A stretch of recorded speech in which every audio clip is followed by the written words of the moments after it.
Hello there, Eddie Mercado here with BloodyElbow.com, and welcome to the 6th Round Retro.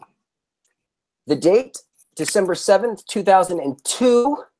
The event, K1 World Grand Prix 2002 Final. Of course, this was at the Tokyo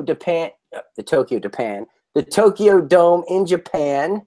My co-host today, none other than the greatest. I'm struggling already. Fraser, help me out here, man. I'm like, you're falling apart, man. It's all good. It's been so long since we've done this. I'm like rusty. It's understandable. You're rusty. You've got St. Patrick's Day. You've got March Madness fever. There's so much going on right now. It's just all boiling over in your head. I understand. It's quite a lot. It's a lot. But how are you, man? Thank you for joining me. It's been so long since we've done this. It feels good to finally be able to get this out. So much nostalgia that needs to be discussed. What have you been up to, man? Yeah, I'm excited about this one. Trying something a little bit different this time, dipping our toes into the kickboxing world. But I'm excited to do it. So this was my pick. So yes. Obviously, I'm partial to it, but I'm excited to, chat about it, hear your thoughts, get your take on things. So yeah, so this was your pick. What was your reasoning behind selecting this event in particular? Well, a couple things. So number one, I am. At my core, I am a kickboxing guy. I mean, I got my start writing for kickboxing. I wrote for Head Kick Legend. I wrote for Liver Kick with Dave Walsh. My kickboxing is sort of how I got my start. So it was nice to go back and revisit that kind of world. This particular event, I think, there's other K1 GPs that have better technique to them. And maybe more technical accomplishments in the fights, some of the earlier ones. But I think this is the most just fun K1 GP.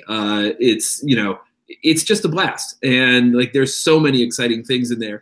And I think too, part of it, I feel like it's a very accessible show for our viewers and those who perhaps have not really seen a lot of K1. If you have any interest in it, you're like, oh, I don't really know. I feel like this is like the perfect one to get into and to kind of understand why people dig it. This is the gateway drug of K1. Yeah. I think I'm getting a little bit of echo. I'll just keep talking and rambling, and yep, and there it goes. Boom. Perfect. All right, there you go. So one of the biggest things that I noticed about this event was the sheer magnitude of it. The attendance was 74,500 people.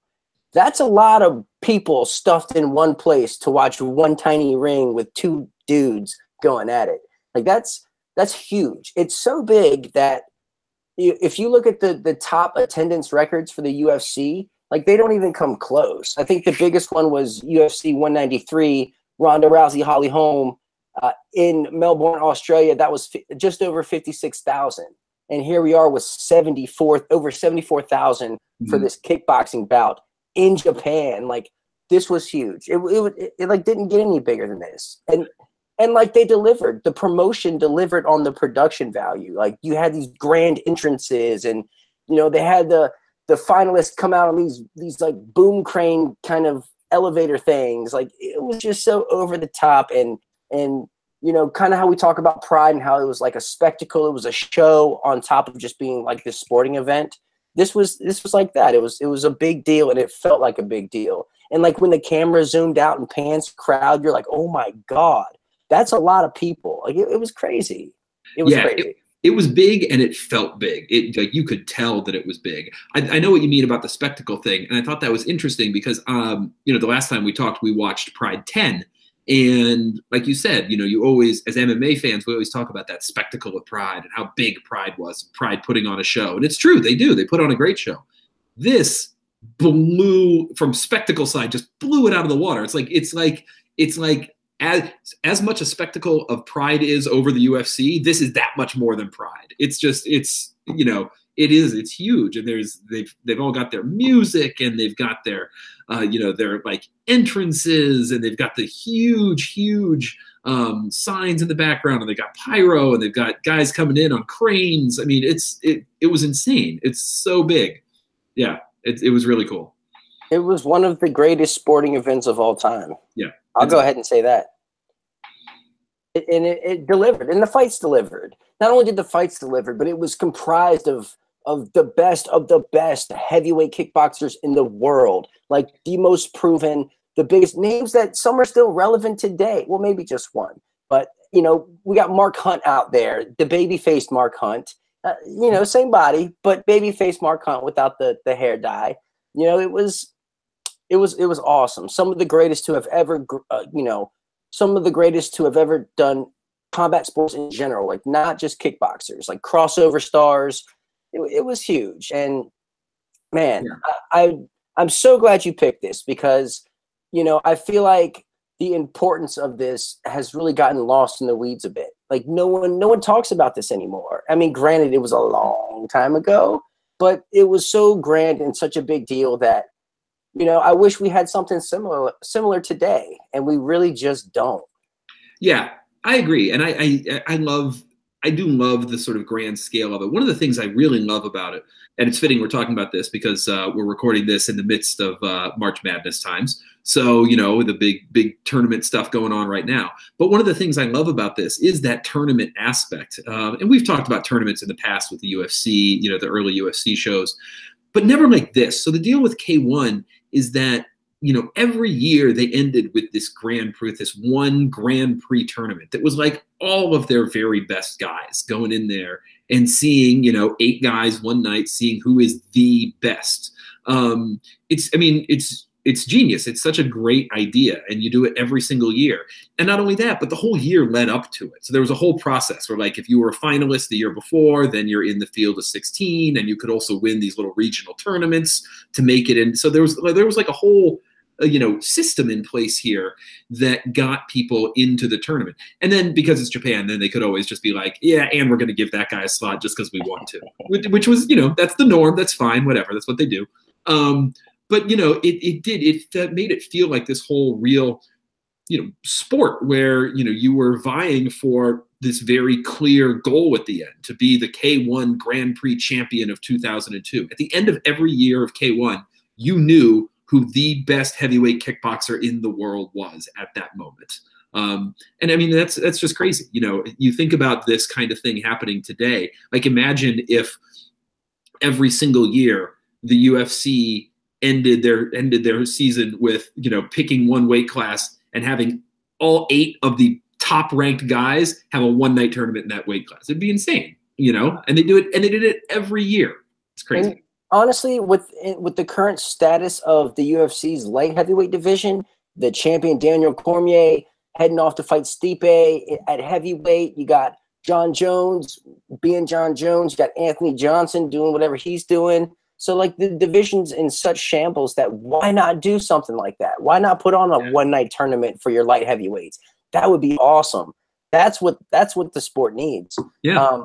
Because tournaments, they add so much more to a sport that's already unpredictable. Combat sports, anything can happen. I mean, one punch, one kick, one knee, one elbow, and it's over. And then you add on a tournament and multiple fights in one night on top of all that. And I mean, you have a recipe of, I don't want to say a shit show. That's not the right word, but unexpected outcomes. And that's exactly what this tournament was, because it did not go as planned. You'll, as we'll talk about, someone kind of loses their way through it partially, and it's just fun. It's just fun. It's a fun ride, basically. And I miss it. I miss things like this. Yeah. Something's got to give, because we need more of that in our combat sports lives. But let's dive right in. Let's get right to this. So there was an alternate bout to kick this off. Martin Holm defeated Michael McDonald, unanimous decision or majority decision. Fraser, do you have any takeaways from this bout? Yeah, only takeaway from this bout is this. When kickboxing is great, it is great, and it is my favorite combat sport that's out there. When it is not great, it is pretty generic. It's not bad because it's fast. It's 3 rounds of 3 minutes each. The fight goes by pretty quickly. This was pretty generic. It was 2 guys punching and kicking each other. It was what it was. There's nothing really to report about it. Neither one made it into the tournament. So whatever. If you're watching this at home and you choose to skip this fight, feel free. No harm will come. Yeah, you won't be missing much. And the way this tournament went, there was no need for anyone outside of the tournament to be an alternate, because Yeah, we'll get to that. But yes. So our first actual bout of the night, we had Ray Sefo defeated Peter Arts with a split decision. Pretty cool fight. You had Sefo out there just having the time of his life, like really just kind of showboating and just having fun. And that really made it fun for me. And you know, it was close. It was back and forth, but Sefo just really had the firepower here, and it was evident. He just, every time he touched Arts, you could tell he was doing the more significant damage. And it seemed like Arts just couldn't really phase Sefo at all here. Yeah, this is really a high watermark for Ray Sefo, because Peter Arts, you know, I mean, Peter Arts is Mr. K1. Yeah, he's incredible. He's one of the absolute very best. I mean, and when I say one of, I mean like top like three or so. You know, I mean, he's way up there. You know, Sefo, it's a good close fight. He doesn't like blow him out of the water by any means. But you're right, I agree. I think he just does a little bit more, and he just manages to hurt him a little bit more and land the slightly heavier shots and take it to him. It's a great fight, a great way to kick off the tournament. A lot of excitement from both guys. Sefo is very much a showman, so he's out there putting on a show. You know, he's Sugar Ray Sefo. He's doing some little dancing, and he's wooing, and he's having a good time. The wooing. So this K1 event, I noticed there were quite a few Ric Flair moments going on, and the first one is Ray Sefo out there doing the Ric Flair woo. Did it multiple times. Like he would get hit or something, and he would let out the woo, and it's like, you know, it's funny. It's like, oh no, is Sefo in trouble? No, because he's wooing. He's okay. He's wooing in there. So he's just having a good time out there. That's the thing that I love about Ray Sefo. He's a blast, because he gets that Japanese aspect to combat sports of like entertain as well as put on a good performance. You know, his fight with Mark Hunt is one of the all-time best K1 fights. If you've never seen that and you're a Mark Hunt fan, you are missing out. It's incredible. It's funny because I feel like Ray Sefo, he looks like Mark Hunt's dad. Yeah, You know what I mean? But great fight, excellent fight. Sefo, such a heavy striker. Like he really did bring the lumber when he let it go. So Sefo advances on Arts out of the tournament, which brings us to our next bout, which was absolutely sheer madness. You have Ernesto Hoost taking on Bob Sapp for the second time. Now, Hoost actually lost already by TKO to Bob Sapp in the opening round. However, Simi Schilt was unable to continue due to injury, so Hoost gets to advance, and lo and behold, he's facing Bob Sapp for the second time. So the first fight, if you haven't seen it, absolute bananas. Bob Sapp got the knockout win, basically cornered Hoost, knocked him out there. Great, crazy fight, though. I mean, absolutely crazy. And this one was no exception. Bob Sapp ended up getting the TKO win, but this was a street fight. This was a spectacle. This was a sight. You had size and power versus speed and technique. Power won out. Yeah. This was a crazy fight. So, you know, one of the big storylines going into this tournament, if you ever watch if you see the Japanese version, this is in the preview video. It's not on Fight Pass, unfortunately, but in the preview, in the sort of opening montage of stuff they show, which K1 always did a tremendous job with, the big storyline that they sort of hype throughout this tournament is who can beat Bob Sapp? Real quick, Fraser, if you watch the whole event on Fight Pass, it will show you that. Oh, but the trade-off is you get no commentary on that version. Yeah. So you get all that cool stuff, but you don't get, and you get it straight through in one complete event, but you don't get the commentary. So you can either watch the fights individually and get the commentary, or you can watch it all as a whole and get the extra theatrics to it all. Interesting. I did not realize that. Then I would encourage people to at least watch the beginning on the whole thing if you want to then skip over to the other version. But so, okay, good to know. So yeah, so who can beat Bob Sapp? Which I think nowadays sounds insane. Like who can beat Bob Sapp? Like my grandpa. Who can't beat Bob Sapp today? Right. Everybody. But back then it was like a legitimate question because he was pretty new. He was splitting his time between K1 and MMA, and And he was doing quite well in both. He had one K1 loss, and it was a DQ because Bob Sapp likes to get DQ'd because he's a crazy man. He had one MMA loss, and that was to Nogueira, who is one of the greatest, who Bob Sapp took to the limit before losing. I mean, he was like, you know, he was a dude who seemed like he was this, you know, scary, like, how can you possibly deal with his size? It reminds me a lot of when a lot of times when some casual fans were talking about Brock Lesnar when he first came to the UFC, and people were like, well, you can't beat that guy. He's just too big. And this was the same thing. Like, hey, nobody can beat Bob Sapp.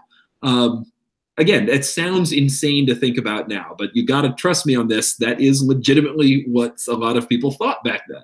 Yeah, this was prime Bob Sapp. This was King Kong spirit animal. That was Bob Sapp. Like, just the biggest, the most hulkiest, just imposing figure, and he strikes exactly how you would think, which is just so crude and just primal, and just, you know, we've talked about Sapp before on here. He's a freak. He's an absolute freak. Yeah. And all credit to Hoost. He did everything he could. You know, he even dropped Sapp at one point with a hook to the liver. I mean, he was kicking the shit out of him. At one point, Bob Sapp was literally just standing still, sitting duck, getting teed off on. But, like, he can just absorb so much damage because he's so freakishly big and on who knows what. You know what I mean? It was so crazy that he could just take such punishment and still find a way to stay with it, come forward, and get the knockout.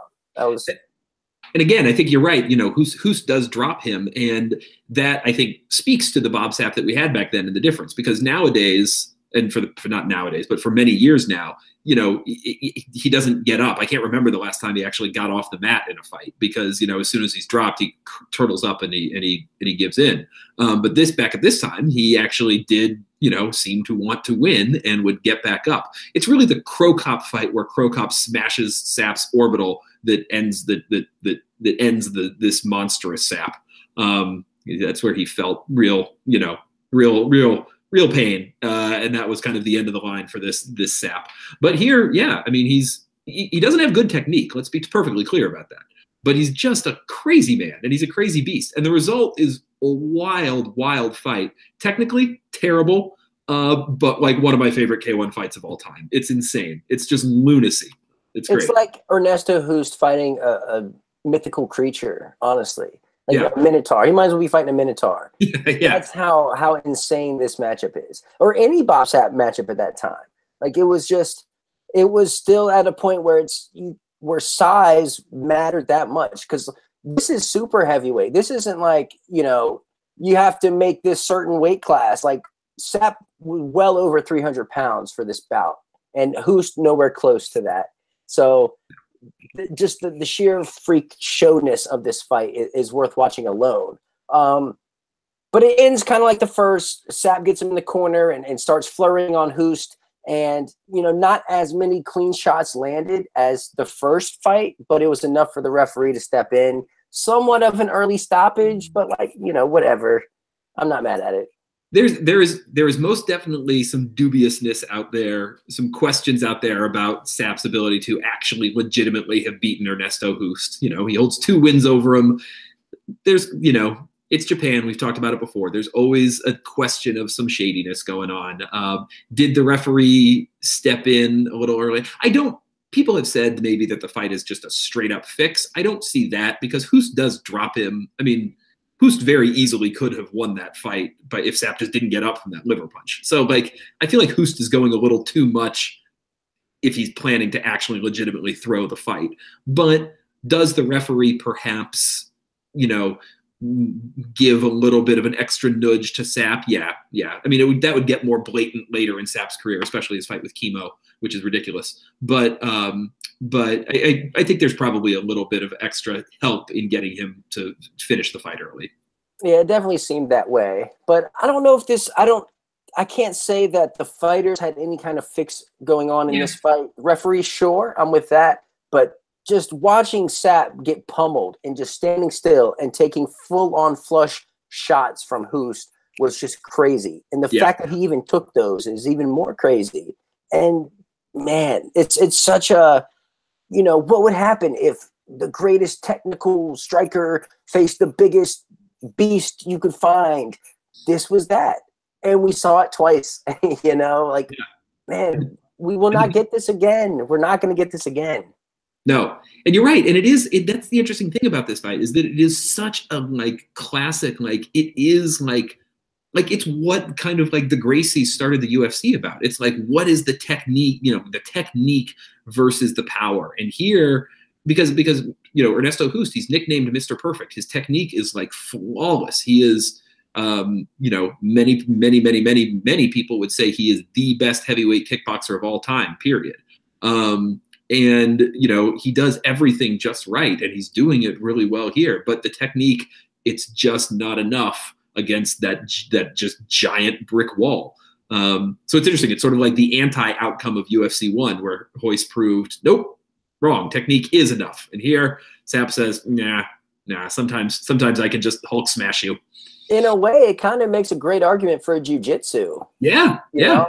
Because no matter what, you can be the most technical person in the world, but you know you can still get knocked out by someone who's just that much bigger and tougher. Whereas jiu-jitsu, if you're the most technical in the world and you go up against someone who's that much bigger, there's still a chance that you can take him out if it goes to the ground, as we saw with Nogueira and Sapp. So exactly, that's what I was gonna say. I mean, Sapp's last fight before this, he power bombs Nogueira, and Nogueira nonetheless manages to submit him. So you're right. It is perhaps it is yet another ad for jiu-jitsu, as Royce and family intended all along. That's who was behind this the whole time. Exactly. So real quick, the Ric Flair moment here was Bob Sapp coming out to Ric Flair's music and having the big boa robe on that Ric Flair was always seen rocking. So definitely paying homage to the Nature Boy in this one was Bob Sapp. Great fun. Great entrance from Bob Sapp. Great entrances all around, all night filled with great entrances, but Bob Sapp's might be the primo #1. You cannot keep a straight face and watch Bob Sapp's entrance. You can't. It's so good. He takes himself so seriously at this point. Yeah. Like, he was seriously a scary dude. So Hoost, he's out of the tournament yet again for the second time. Bob Sapp beats Ernesto Hoost for the second time, the same exact way. Let's move on. So our next bout, we had a much younger, less hair-dyed Mark Hunt defeated Stefan Leko by knockout. Now, like we said, Hunt, younger, same body, younger face, came out to Dr. Dre, which I loved. I'm like, you go ahead on, Mark Hunt, you gangster, you. He was coming in after winning the 2001 GP tournament. Leko, on the other hand, took third in the same tournament, so this was a really legit matchup. Leko coming out with his Hollywood sunglasses on. I thought that was kind of cool. You know, he bringing his own sort of flavor to the bout. And it was competitive throughout for the most part until, you know, Hunt landed that same left hook that he used to break the jaw of Stefan Struve in the UFC. And now that I think about it, maybe the left hook of Mark Hunt is the kryptonite for anyone named Stefan. There you go. The Stefan Buster. Mark Hunt, like you said, he had won the 2001 GP, so he's the reigning GP champ here, coming in, you know, as champion. Now, the 2001, you know, there were some alternate action going on there. It definitely was. At this date, it was certainly the most kind of watered down win. But hey, Hunt won it, so you know that's part of the game in tournaments. So he was the champ. And Leko, you know, Leko's legit. Leko's an action fighter.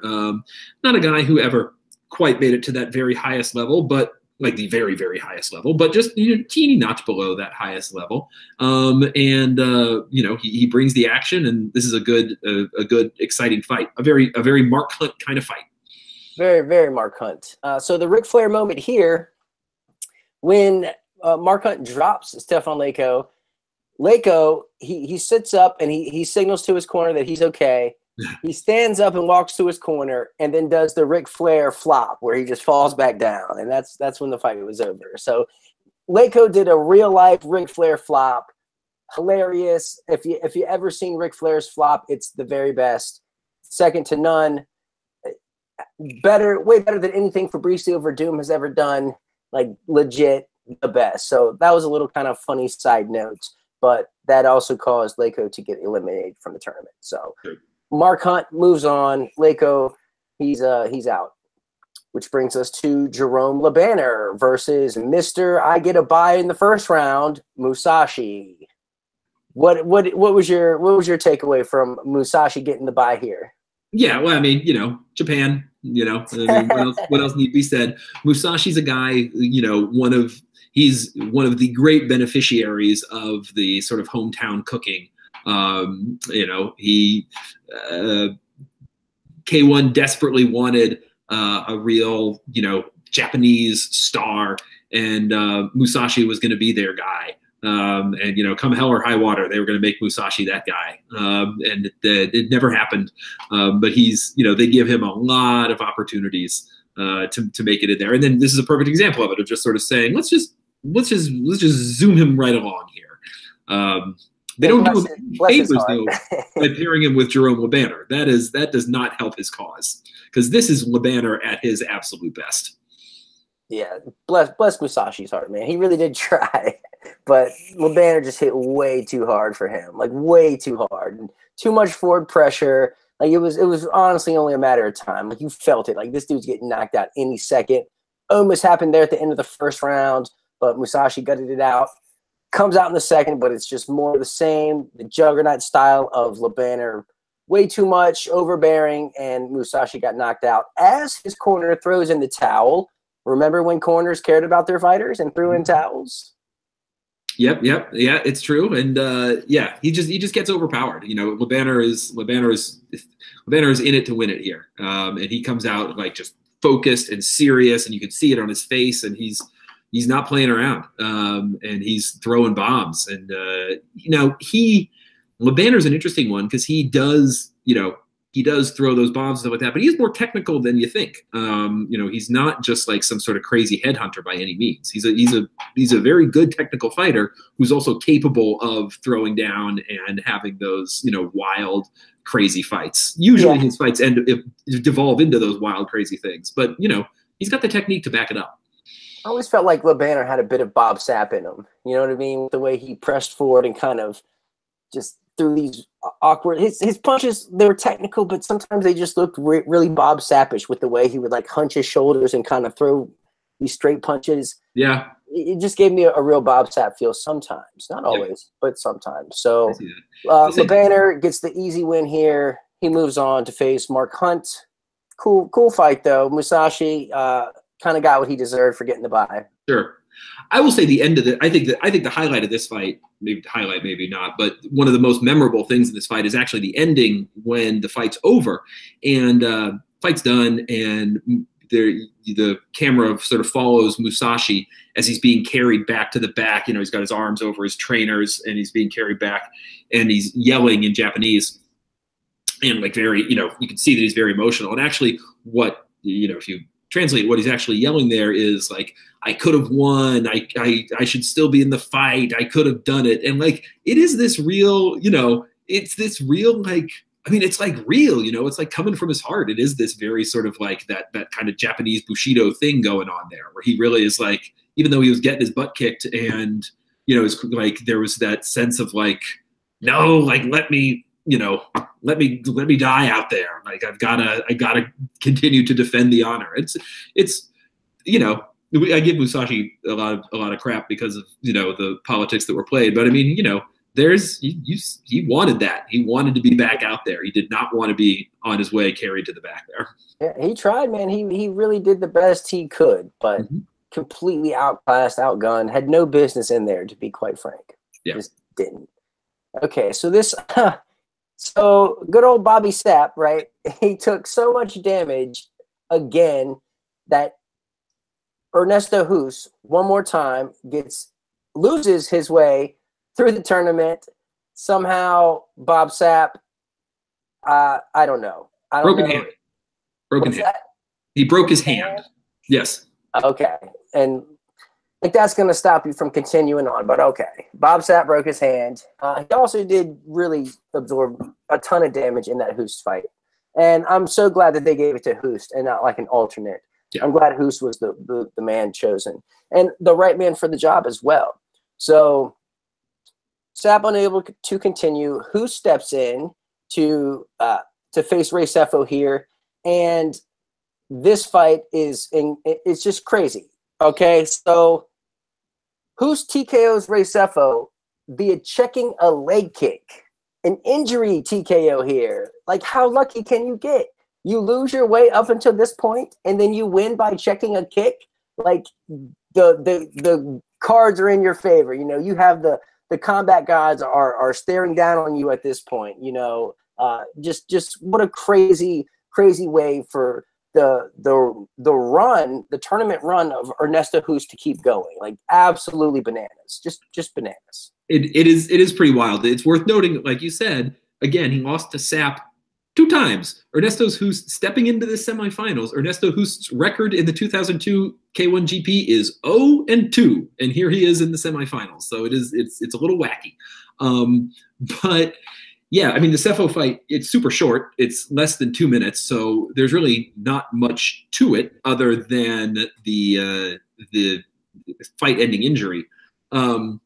It's interesting. I had always thought of it as well in my head of like kind of fluky, lucky freak injury kind of thing.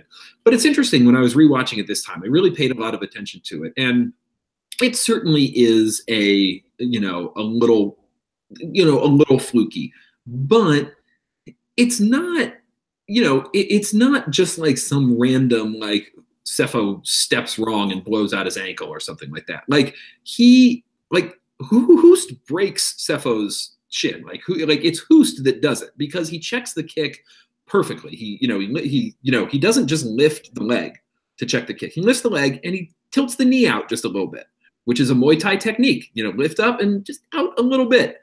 And that's a Muay Thai technique to do exactly what happened here. That's the exact goal of that. That if that person kicks your knee when it's tilted out a little bit, that person is screwed. And that's exactly what happened here. It certainly, obviously, the thing that came to my mind right away is, of course, Anderson Silva and Chris Weidman, where Silva had that horrible leg break.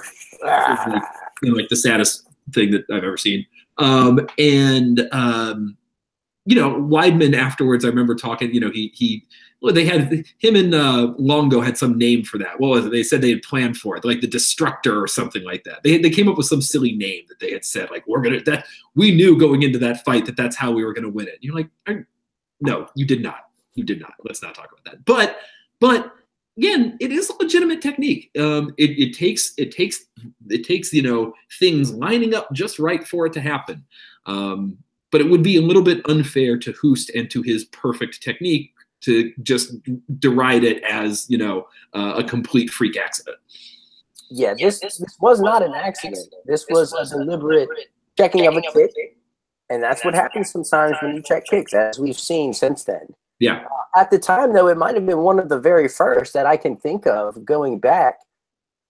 Maybe the first. This was the first one I've ever seen. I think I can officially say of someone checking a kick and hurting the other guy to the point of them breaking their leg.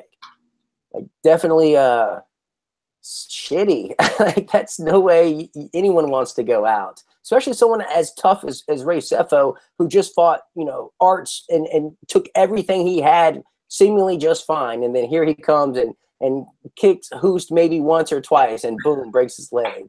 Yeah. And Mr. Perfect. Yeah, I mean, he does it. Again, he does exactly what he's supposed to do, and it works out. It works out very well for him. Sure, a teeny bit of a hollow victory in a way, especially since he had lost coming into it, but still, but also in a way maybe a little hollow, but also maybe a little badass, because not quite hollow, serendipitous for sure. Yes. So you lose your opening round, you lose the next round, you win the semis via checking a leg kick. Your opponent breaks his leg, and here you are, 1-2 in this tournament, and finding yourselves competing in the finals. Like, it doesn't get better than that. I guess as far as tournament wonkiness goes, this takes the cake. That's why you're Mr. Perfect. That's what happens. The name is very fitting for Hoost here. Yeah. But I mean, honestly, after fighting that version of Bob Sapp twice, you deserve it. You know, like you deserve that. Yes. That's crazy. All right, so next up we got Jerome LeBanner. He defeats Mark Hunt by decision. Pretty fun fight. These guys went right at each other. LeBanner kind of taken over early in the fight. Mark Hunt had a little surge there at the end, but all in all, LeBanner just had too much volume, too much pressure going on, and really was cracking with some serious leg kicks, causing Mark Hunt to woo himself like Ray Sefo was doing. So that brings us to our Ric Flair moment of this fight. At one point, Mark Hunt even gets dropped with a leg kick. Mark Hunt gets dropped with a leg kick. Like Mark Hunt, like the same Mark Hunt in the UFC, the big, tree trunk leg Mark Hunt. Yeah, like he was kicked hard enough to where a leg kick put him down. And he's laying on the canvas, lets out a giant Ric Flair woo. Classic cool as they come Mark Hunt, but you could tell he was really feeling it. So cool fight. LeBanner just proving to be too tough, too determined, and just really, really peaking, really at his prime. Yeah. These two guys have a series of fights, and they just pair up so well together. It's like it's one of my absolute favorite K1 matchups in all the fights that they had together. They had one earlier in the year in 2002 in France, I think in Paris, that was tremendous.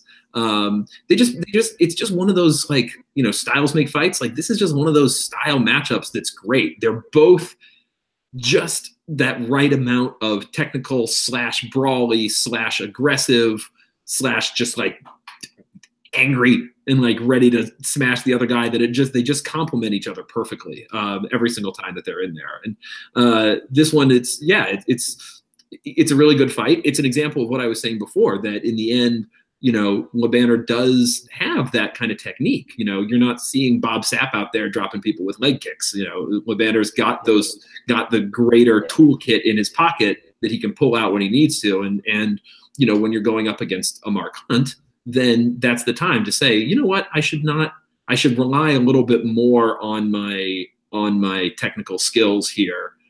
As opposed to just go crazy and brawl with this guy, because that's playing into his hand. So they do brawl, but LeBanner's always sort of mixing in that technique as well, and that's what ultimately takes the day for him.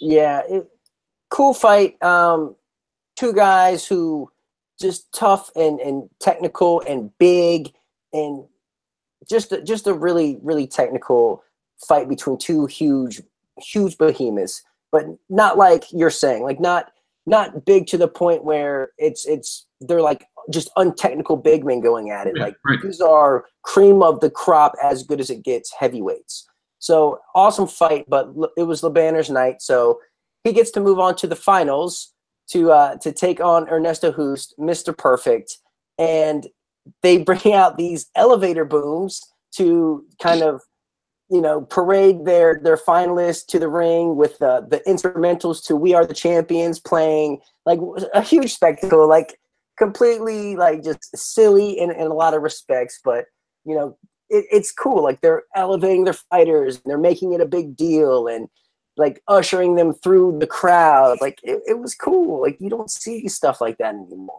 Like, yeah. It took like 10 minutes for the fight to start, and because right, they're driving through the crowd, and they're everybody's cheering for him and going nuts. And again, it feels like like we are going to crown a champion here. It reminded me a little bit of the Klitschko Joshua fight from last year in Wembley, where it really just felt like, oh, like this is the fight to determine who's the best. And it's the same thing here. They put so much into it. That it feels like a big deal, because it is.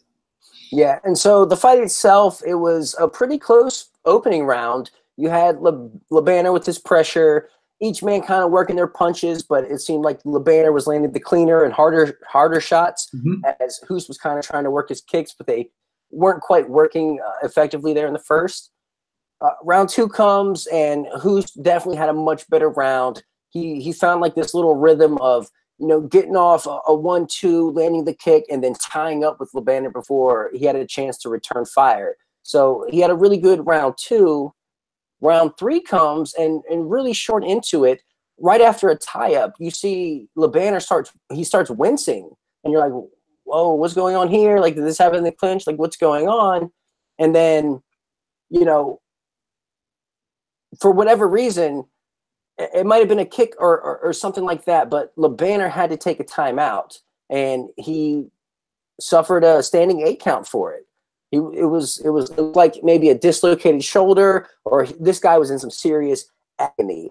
And LeBanner is no chump. Like he's not one to, you know, to just bail on anything. So he takes his standing 8 count.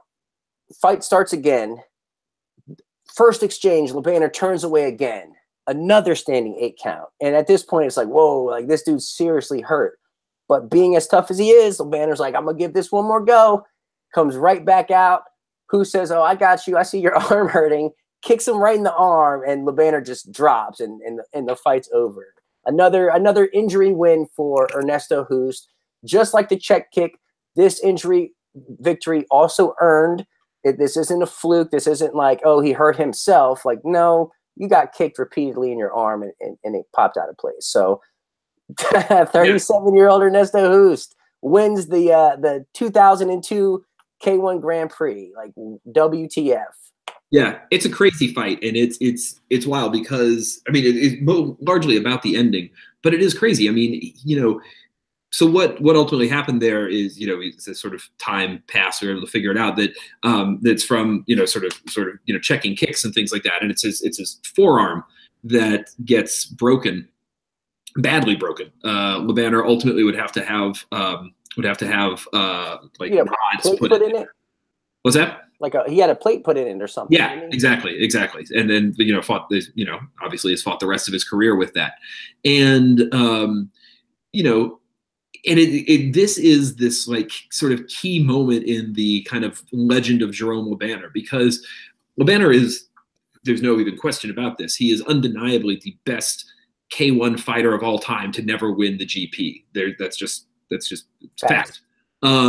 And this was the moment where he came the closest, where he he could smell it and he was getting there, and then Hoost shatters his arm. And it's amazing. He tries so hard, you know, because he's LeBanner. He's tough as nails. Like you said, like the fact that he's hurt means that he's hurt. And, you know, he takes that knee, or takes the timeout, and then gets hit again and sort of takes the knee. And you're right, Hoost is mean, because Hoost sees it, and Hoost is like, you're favoring your arm. You know what I'm going to do? I'm going to kick that arm as hard as I possibly can. It's a shattered forearm, and he just lines up and just drills it. Like that's nasty. That is brutal. So yeah, it's wild. Hoost, like you said, Hoost wins the GP, and there's kind of two ways to look at that. You can look at it. There's two sides. On the one hand, you could look at it and say, okay, wait a minute. He wins the GP after being eliminated twice, and then he gets the 2 wins that he actually gets, both come from these kind of injuries, you know? So that's one way to look at it. The other way to look at it, I think, and the way that I personally look at it, is that on this night right here, 3 dudes stepped into the ring with Ernesto Hoost, and 3 dudes ended up going to the hospital. And, you know, Hoost puts Sapp and Sefo and LeBanner all in the hospital. That's what you get for stepping into the ring with Ernesto Hoost when he's at his best. So, you know, you can kind of look at it in different sort of ways, but it's a win. It's with that he becomes a 4-time GP champion. The first ever, and for a long time the only. Sammy Schilt has since matched that accomplishment, but you know, it's very impressive. Sammy Schilt, also the only reason that Hoost was able to continue on in this tournament to begin with. So a little love connection going on there. Exactly. But you're absolutely right. The way you see this, Hoost sent 3 people to the hospital that night. Yeah. Like 3 men tried to fight Ernesto Hoost, and at the end of the day, who went to the hospital? Well, Hoost probably went to the hospital too, to be quite honest, but he at least walked away the champion.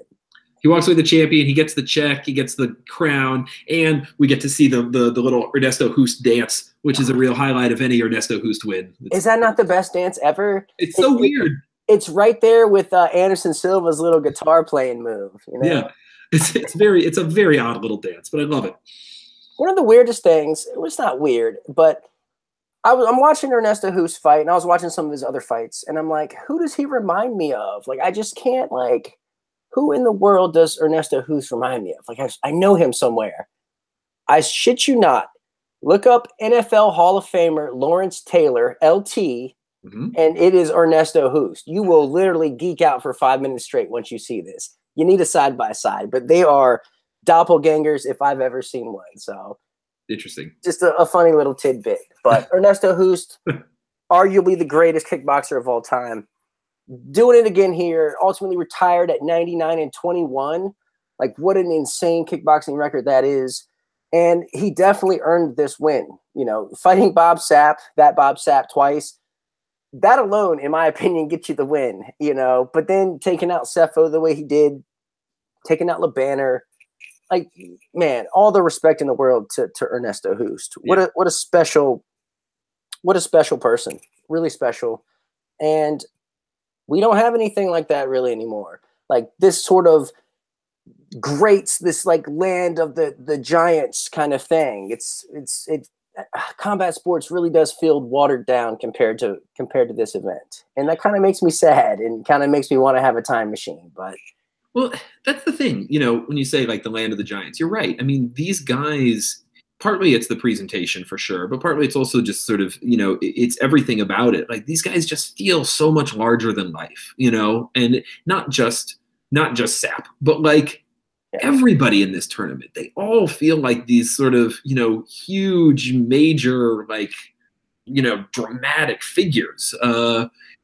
Maybe not Leko, maybe not Musashi, but like, you know, when you've got 6 out of your 8 guys are these like sort of, yeah, like almost mythical type dudes. Peter Arts, who was in every single K1 GP from 1993 to 2010. Think about that, every single one. That's like Hoist Gracie being relevant in 2010.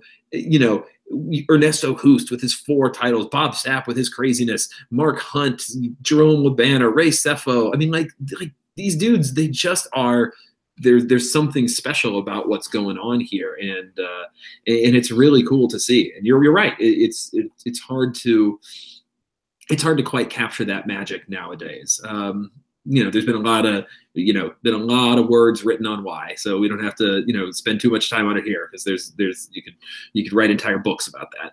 Yeah, I mean, it would be the equivalent of a tournament with like Fedor, Randy Couture, Arlovsky, like all in their prime, like Nogueira in his prime, Crow Cop, Heath Herring. Like, you take guys like this and you put them all in a one-night tournament, and that's something like what we saw here. And we never got something like that. It'd be like if you had a tournament with like Fedor and Roy Nelson and Matt Mitrione and Chael Sonnen and Rampage. Yeah, it's just like that. And Chael Sonnen and Ryan Bader.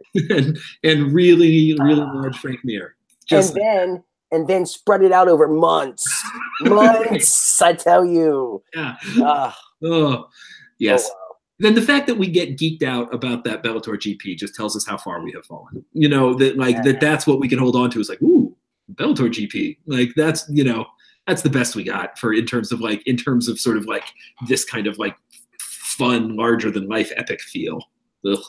It's kind of sad to go back to reality after watching this, to be honest. It was excellent. Absolutely excellent. Huge spectacle, grand entrances. The Sapp Hoost rivalry was insane. And just Hoost losing his way into the semis and then winning the whole shebang, you know, the way he did. I felt like that really solidified the legend that was Ernesto Hoost, because he was 37 when he did this. Like, he was no spring chicken. And for him to pull it all out the way he did, this really was one of the greatest sporting events that I've ever seen. Like, across the board, like, epic. Just awesome. Epic. Awesome. I love it. It's great. So I guess that's our show. Thank you all for tuning in. Fraser, thank you so much for joining me. Next time, we'll be doing an Eddie's pick, which will be, drum roll please. Ooh, what is it? I'm excited. UFC 43 Meltdown from June of 2003. Also, the month I graduated high school, if I can date myself really fast. So this was Chuck and Randy 1. Oh. We had Savage Vitor Belfort taking on Marvin Eastman. Ooh. We had Tank Abbott Chemo. We had Illegal Foot Stomps. We have someone knocking out themselves. So tune in next time. It's really going to be awesome. I really can't wait for it. In the meantime, you can read both of us over at bloodyelbow.com. You can follow Fraser on Twitter at fcoffeen. Follow me on Twitter at the Eddie Mercado. If you like the show, smash the like button. It's the thumbs up down below. Really helps us out a lot. Subscribe to MMANation.com on iTunes and on YouTube. Whitelist us on your ad blockers. Tell us about your favorite early K1 UFC Pride moments down in the comments section. Thank you for tuning in. Go be a good person.